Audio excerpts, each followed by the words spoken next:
Terima kasih pemirsa, Anda kembali menyaksikan Kominfo Newsroom. Menteri Koordinator Bidang Perekonomian Airlangga Hartarto mengatakan bahwa sistem logistik merupakan salah satu kunci penting dalam mendukung percepatan pertumbuhan ekonomi nasional. Ia juga menilai jika logistiknya membaik, maka investasi yang ditanam akan menghasilkan hasil yang lebih baik.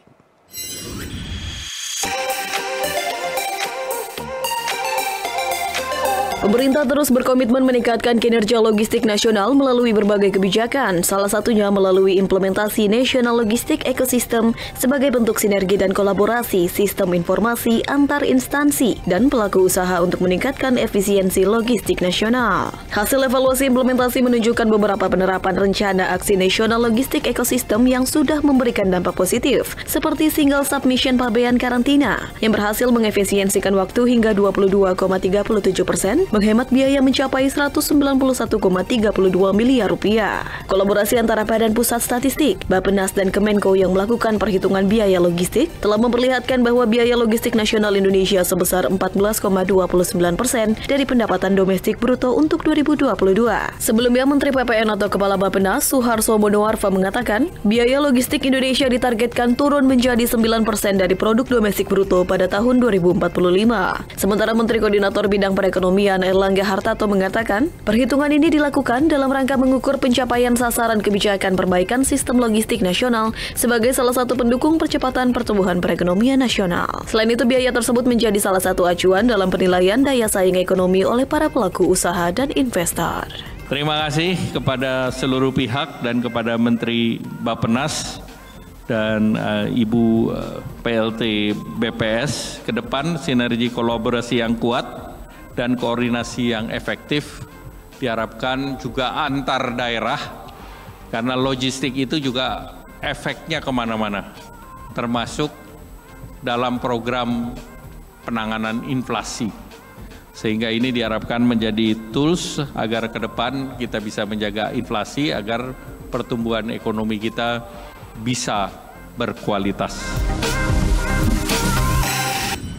Pemirsa, neraca perdagangan Indonesia pada Agustus 2023 mengalami surplus 3,12 miliar US dollar. Ini merupakan rekor surplus 40 bulan beruntun sejak Mei 2020. Badan Pusat Statistik mencatat surplus Agustus 2023 terutama berasal dari sektor non-migas 4,46 miliar US dollar. Namun tereduksi oleh defisit sektor migas senilai 1,34 miliar US dollar. Badan Pusat Statistik mencatat neraca perdagangan Indonesia pada Agustus 2023 mengalami surplus sebesar 3,12 miliar dolar Amerika Serikat. PLT Kepala BPS Amalia Adiningkar Widiasanti menjelaskan, nilai surplus Agustus 2023 kembali meningkat dan lebih tinggi dibandingkan dengan bulan sebelumnya yang sebesar 1,31 miliar dolar Amerika Serikat, namun lebih rendah dibandingkan dengan bulan yang sama pada tahun lalu.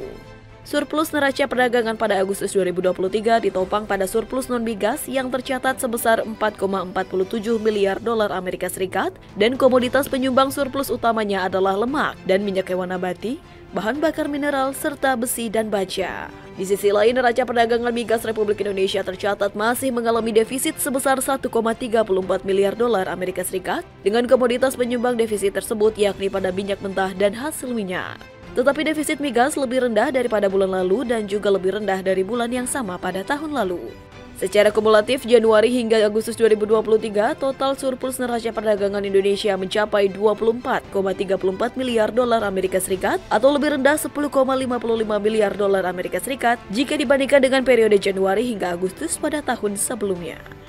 Pada bulan Agustus 2023, neraca perdagangan barang kembali tercatat surplus sebesar 3,12 miliar US dollar. Dengan demikian, neraca perdagangan Indonesia telah mencatatkan surplus selama 40 bulan berturut-turut sejak Mei 2020. Wakil Presiden Maruf Amin dalam pertemuannya dengan para pengusaha Tiongkok di Fujian mengajak para pengusaha Tiongkok berinvestasi di industri halal Republik Indonesia.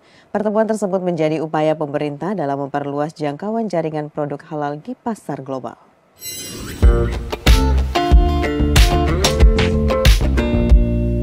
Wakil Presiden Maruf Amin dalam pertemuan dengan sejumlah pengusaha di sektor makanan khususnya pada produk perikanan dan kelautan asal Tiongkok di Fujian Fuzhou, Provinsi Fujian, Tiongkok, pada Jumat 15 September waktu setempat memaparkan potensi bisnis industri halal.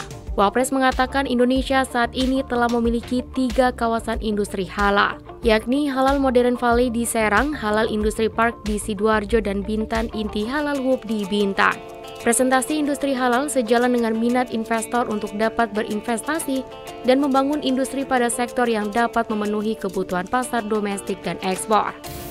Mengundang para pelaku bisnis halal yang telah menyampaikan keinginannya untuk berinvestasi di sektor industri halal untuk dapat berinvestasi dan membangun industri pada sektor-sektor yang dapat memenuhi kebutuhan domestik maupun juga untuk kepentingan ekspor.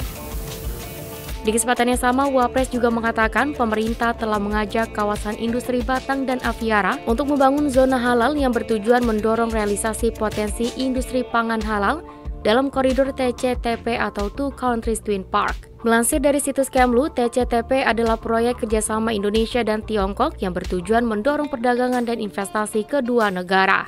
TCTP mendorong kerjasama investasi di kawasan industri yang telah disepakati. Kawasan itu adalah Yunhong Investment Zone di Tiongkok dan 3 kawasan industri halal Indonesia. Terkait sertifikasi halal produk Tiongkok, Wapres mengatakan sertifikasi berjalan sesuai prosedur yang telah ditetapkan oleh BPJPH.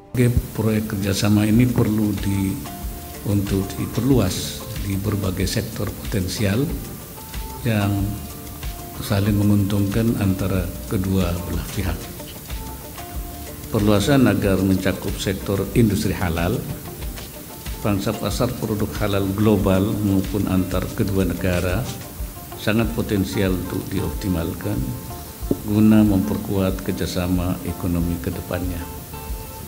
Pemerintah Indonesia berkomitmen untuk mendorong koordinasi internal untuk kelancaran fasilitas investasi perusahaan Tiongkok melalui pembentukan kelompok kerja lintas kementerian dan lembaga khusus untuk TCTP.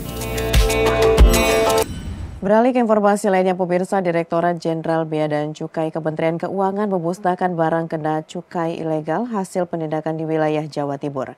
Direktur Komunikasi dan Bimbingan Pengguna Jasa Bea Cukai Nirwala Dwi Herianto mengatakan pemusnahan ini dilakukan terhadap berbagai jenis barang kena cukai ilegal yang telah berstatus barang milik negara, seperti hasil tembakau, tembakau iris, dan minuman mengandung etil alkohol.